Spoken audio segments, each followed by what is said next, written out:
Hello, welcome to focus again. बारिश का मौसम है।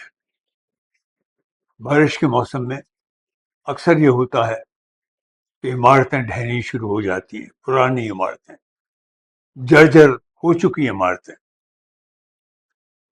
आज मोदी जी की भी इमारतें धड़ाधड़ गिर रही हैं। क्या इमारतें? मोदी जी की झूठ के जो इमारतें उन्होंने खड़ी की थी, गगनचुंबी इमारतें, अपने धड़ाधड़ झूठ बोलकर, तरह तरह की बातें जो बिल्कुल असत्य थी, धोखे से भरी हुई थी, उनसे बनाई हुई इमारतें, झूठे वायदों की इमारतें, एक के बाद एक गिरती जा रही हैं। उसी तरह से जैसे मानसून में, मूसलाधार बारिश के दिनों में इमारतें गिरना शुरू हो जाती हैं। पुरानी और जर्जर इमारतें, जैसा मैंने अभी आपसे कहा। सबसे बड़ा जो हादसा रिसेंटली हुआ है, जो इंसिडेंट कहें या डेवलपमेंट कहें, उसको अगर एक थीम का नाम दें तो वो थीम होगी राहुल का धमाल, मोदी जी बेहाल। बहुत कोशिश की थी राहुल को नेस्तनाबूद करने की, मिटा डालने की। पहले पप्पू कहा, फिर जाने क्या क्या उसके बारे में कहा। जगह जगह उसे कोर्टों में खींचा, अदालतों में, छोटी से छोटी बेकार की सी बातों में उसे फंसाकर उससे उसकी पार्लियामेंट की सदस्यता छीनने की कोशिश की गई। वो सब बेकार होते गए और अब रियली आलम यह है कि राहुल धमाल कर रहा है और मोदी जी को दिन ब दिन बेहाल करता जा रहा है। सबसे रिसेंट चीज जो राहुल ने की, जो सबको मालूम है, वो है वोट चोरी। हम 2-3 वीडियो कर चुके हैं। तो उसने, राहुल ने, कर्नाटका की एक असेंबली सेगमेंट में जिस तरह से खुल करके वोट की चोरी पूरे सबूतों के साथ पकड़ी है, वो आज सबसे बड़ा विषय बन गई है टेलीविजन पर और अखबारों वगैरह में भी। हर जगह अगर चर्चे हैं तो उसी के हैं। और दूसरे, इससे क्या हुआ, इंडिया ब्लॉक की, मतलब अपोजिशन की, विरोध पक्ष की सारी पार्टियां अब एक साथ एक मंच पर आनी शुरू हो गई। राहुल इन्हीं दिनों में, जब से उसने ये वोट चोरी के जो आंकड़े हैं पेश किए हैं, तब से 2 दफे तो डिनर लोगों के लिए, अपोजिशन लीडर्स के लिए वो खुद दे चुका है। फिर मल्लिकार्जुन खड़गे साहब के यहाँ हुआ और सारे बड़े बड़े नेता उसमें हिस्सा ले रहे हैं और स्ट्रेटजी डेवलप कर रहे हैं।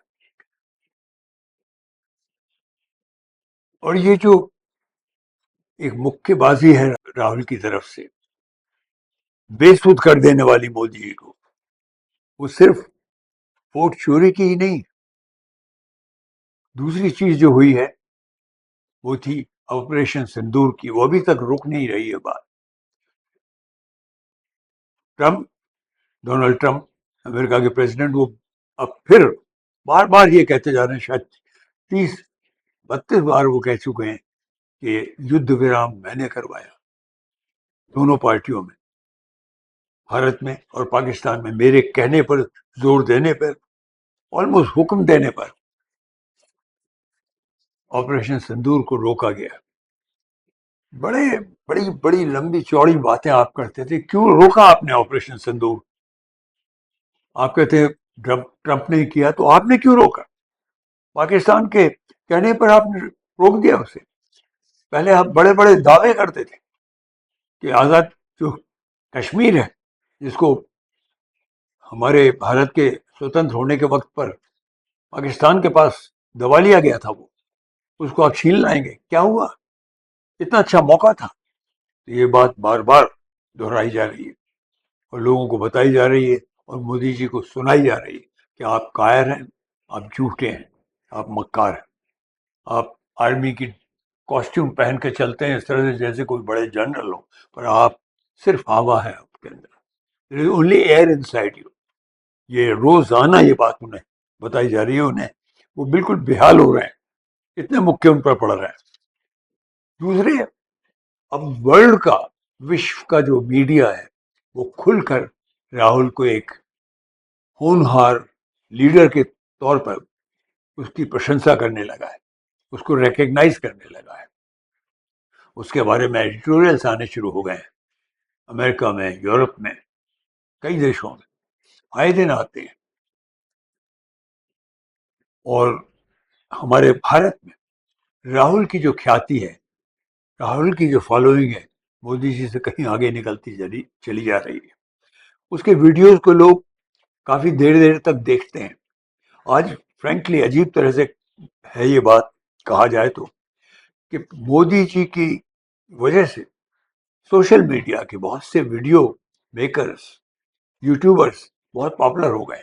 क्यों हो गए? क्योंकि जो रेगुलर मीडिया है टेलीविजन का, वो तो बिल्कुल उसके ऊपर किसी का विश्वास नहीं है, उनको छोड़ते जा रहे हैं जो टेलीविजन चैनल्स हैं उनको, और सोशल मीडिया के जो यूट्यूबर्स हैं उनके प्रोग्राम्स को देखते हैं।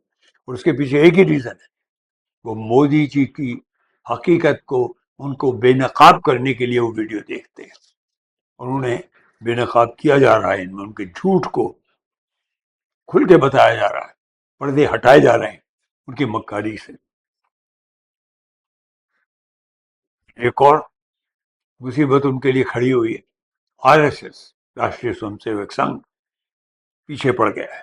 क्योंकि सितंबर में मोदी जी जो है 75 के होते हैं, तो उन पर जोर दिया जा रहा है कि वो रिजाइन करके जाएं, और शायद जाना पड़ेगा। मोदी जी के बुरे दिन शुरू हो चुके हैं।